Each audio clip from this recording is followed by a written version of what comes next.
a body has weight 20 Newton, how much force is required to move it vertically upward with an acceleration of 2 meter per second square? So he has given to us weight of the body. We can denote weight W as its first force F1, which is equal to 20 Newton, and acceleration he has given to us 2 meter per second square acceleration. 2 meter per second acceleration is caused by this force, and you know, as the body is moving upward, so that's why value of G we have to write by ourselves, that is equals to 10 meter per second square.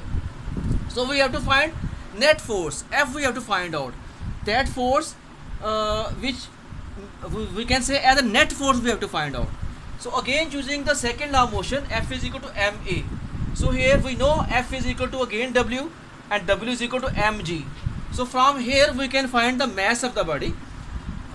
Weight is equals to 20. I written 200. It is 20. Weight is equal to 20, and mass we have to find out. So clearly when we find mass, we will divide 20 by 10. So when we divide 20 by 10, mass comes 2 kg. Okay, now this is the mass which is produced by this force. Now again we have to find the second force F2. This force F2 which applies on this mass M2.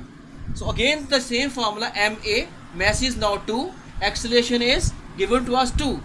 So when we multiply 2 with 2, we get 4 Newton. So we have to find a net force. So net force means this original force plus this force which has shifted the body up. This is the force which is already present at rest position, and this is the force which has produced acceleration. So that's why F1 is the rest force and F2 is the force which has produced this acceleration 2 meter per second square. So when we add these F1 plus F2, we will get the answer.